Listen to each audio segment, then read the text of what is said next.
नमस्कार, आपल्या दीपालीज मेजवानीच्या या मराठी यूट्यूब चॅनलवर तुमचे खूप खूप खूप मनापासून स्वागत। आज आपण पितृपक्षात बनणारा शिरा बघणार आहोत। मराठवाड्याच्या काही भागांमध्ये आणि काही घरांमध्ये हा वेगळ्या प्रकारचा एक विशिष्ट असा शिरा बनवण्याची पद्धत आहे, जी त्यांची परंपरा आहे आणि खूप वर्षापासून म्हणजे अगदी पिढीने पिढी चालत आलेली त्यांची ही प्रथा आहे की तो वेगळ्या प्रकारचा असा शिरा बनवतात। तर तीच रेसिपी आज तुमच्याबरोबर मी शेअर करणार आहे। रेसिपी शेवटपर्यंत नक्की बघा। आपल्या चॅनलवर जर नवीन असाल तर नक्कीच चॅनलला सबस्क्राइब करा। रेसिपीला एक लाईक नक्कीच करा। रेसिपीसाठी लागणारे साहित्य आहे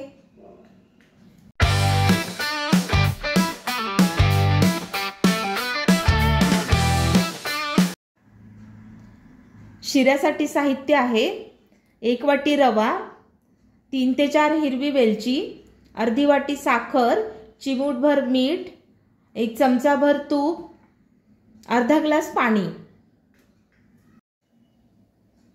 कढई तापत ठेवली आहे आपण। आता 1 चमचाभर तूप घालायचं आहे।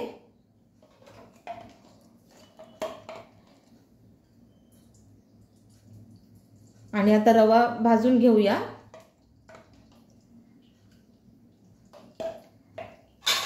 रवा लगेचच ह्याच्यामध्ये घालून घ्यायचा आहे। रवा मी स्वच्छ असा साफ करून घेतला आहे।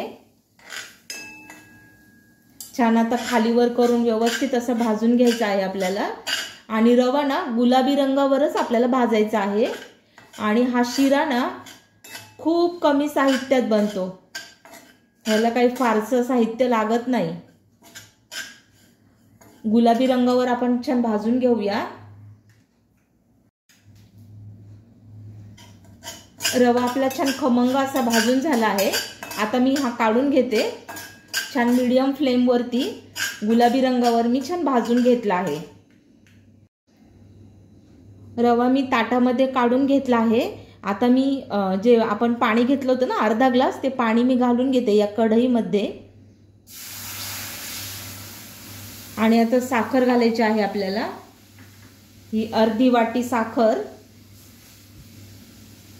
आणि ते चिमूटभर मीठ घेतलं होतं, हे चिमूटभर मीठ सुद्धा आपण या पाण्यामध्ये घालून घ्यायचं आहे।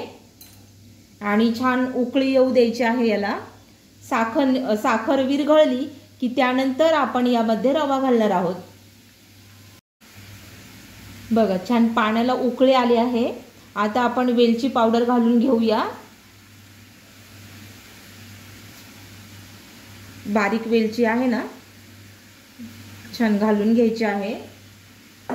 आणि लगेचच आपल्याला हा रवा आहे भाजून घेतलेला, तो सुद्धा या पाण्यामध्ये घालून घ्यायचा आहे।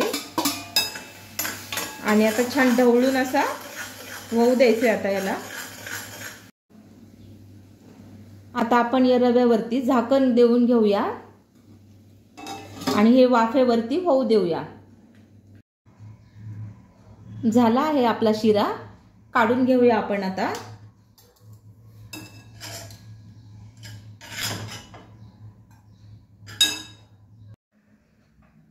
शिरा छान सर्व केला आहे मी, तुम्ही बघू शकता।